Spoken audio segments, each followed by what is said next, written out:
You bring a guy in to make a postseason run. You've got 3 years of Soto. You mentioned Tatis when he gets healthy. You mentioned Manny Machado, one of the better players in the game. I'm not going to sit up here and think that they're going to catch the Dodgers in the West because I don't think they will. It's too big of a gap. But put into perspective now, each of you, what this does for them. Go grab a wild card, see what happens come postseason time. They just signed Joe Musgrove to a 5-year, $100 million extension. They've got Yu Darvish. They've had pitching depth, which is what allowed them to go out and deal Mackenzie Gore. I will say this. One thing I am really looking forward to, if the standings stay how they are right now, guys, the first round matchup, the wild card round, 3-game series, at whoever has the better record, would be the New York Mets with Jacob deGrom and Max Scherzer and the San Diego Padres.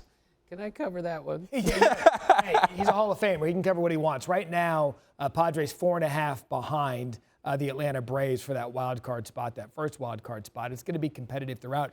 You said something a second ago. This makes them a World Series contender right now? Well, I would think so. Look, the Dodgers are great. The Dodgers have won 24 out of their last 29 games, and they've got a wave of pitching coming back from the IL. The Dodgers are clearly the best team in the National League. Yeah. But you send this team into the postseason with those 3 guys at the top of the order and the pitching they have, and a guy throwing 180 miles an hour in the 9th inning. My goodness, how can you not like the Padres to at least be a World Series contender now? But let's remember this.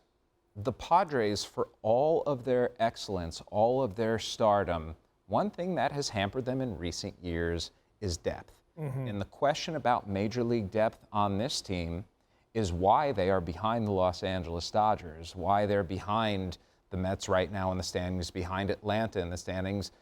They've got the stardom, but do they have the depth in order to go deep into October?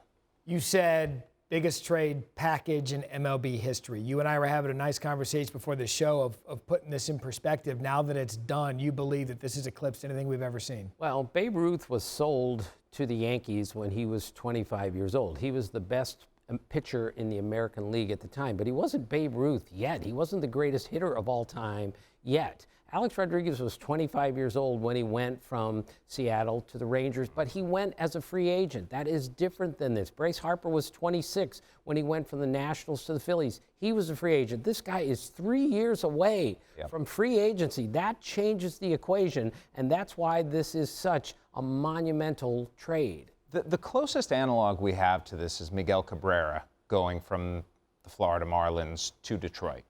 There were 2 top 10 prospects at the time, Andrew Miller and Cameron Maybin, and I believe 4 others who were in that deal. If we look at the players who are in this deal now, talking to evaluators, talking to scouts, talking to people who watch minor league games, they believe Robert Hassel, C.J. Abrams, and James Wood are all top 25 or so prospects.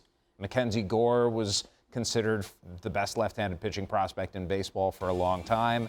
And Harlan Susana is the sort of player who, because he's only 17, 18 years old, doesn't have that pedigree quite yet, but scouts have been blown away by his ability this year. It's so interesting to me. There have been 3 20-year-olds to hit cleanup in a World Series game. Ty Cobb, Miguel Cabrera, and Juan Soto.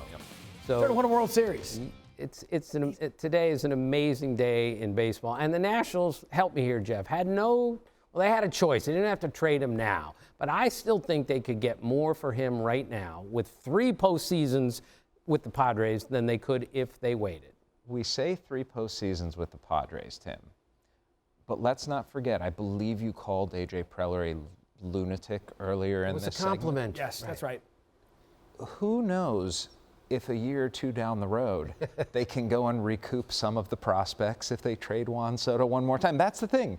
A.J. Preller's creativity knows no bounds, and the fact that he got this deal done speaks to that. The fact that the Nationals went out and got as big of a bounty as they did speaks to that, and it's the trade deadline. We never know what's going to happen.